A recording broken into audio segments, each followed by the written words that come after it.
I've tested this with a bunch of agencies, by the way, and every single one of them made more subs because of that. But there was literally no exception, which is very rare. There's always the one idiot who fucks it up. But funnily enough, there wasn't this time. What we did, first thing, was kind of copy swap, right? Like I already said, with the Facebook ads example, what's up?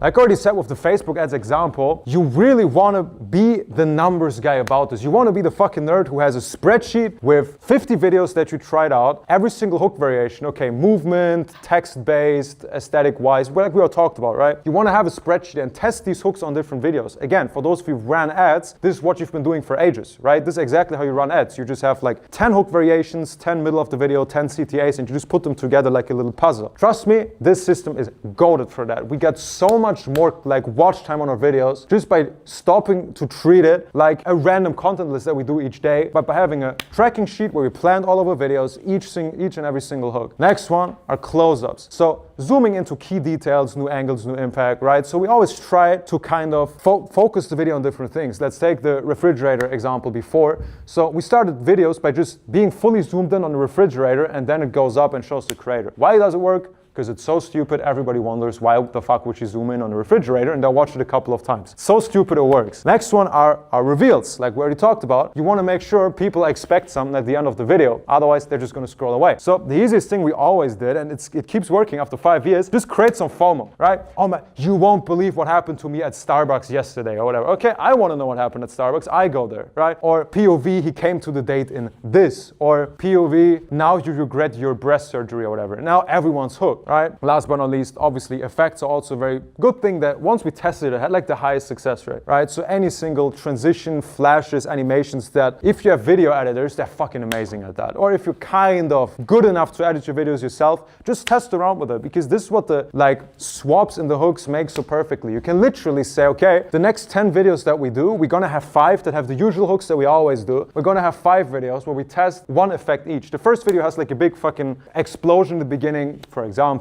The next one has like a fire, the next one has like a flash in the beginning, and you can just see the numbers. You can see in the analytics on Instagram or in the edits app off of IG, you can see exactly how each and every single one of those hooks performs, because maybe 4 of those fail horribly. It was a shit idea from the beginning, but the video where you had a flash in the beginning gets like, I don't know, 10% more watch time. Okay, cool, let's try this in different variations, and so on and so on. The second thing we focus on is obviously unique content. I'm sure most of you have heard me talk about this, but we're currently at a stage where Instagram is like a communist country. Like there is no exceptions. Every single piece of content that has already been used before, where Instagram can find a connection to a different account that has already used it, it's not a question if you get banned or restricted, but when. And especially now where it takes more and more time to build up an Instagram account, you're cooked if you lose accounts every 2 or 3 months, or even currently like every single month. So Instagram has a compounding effect, as all of us know. So the longer the accounts survive, the more they grow exceptionally. So our goal is to have every single piece of content be unique, because it boosts your algorithm. In fact, unique content does get pushed harder. You don't face that many bans, and Zuckerberg isn't destroying your entire agency, but also you're able to focus on more quality, because there's a lot of agencies, I think especially last year, that try to kind of crack the formula by just saying, well, our videos are shit, we're not able to get any views, so we're just gonna upload like 5,000 videos per day in order to get some money, which is essentially the cope instead of doing good content overall. But especially nowadays, like we already talked about, right? This whole building block thing, I didn't make that up. This is something that we fucked up before, and once we implemented it, we made 5 times the views. So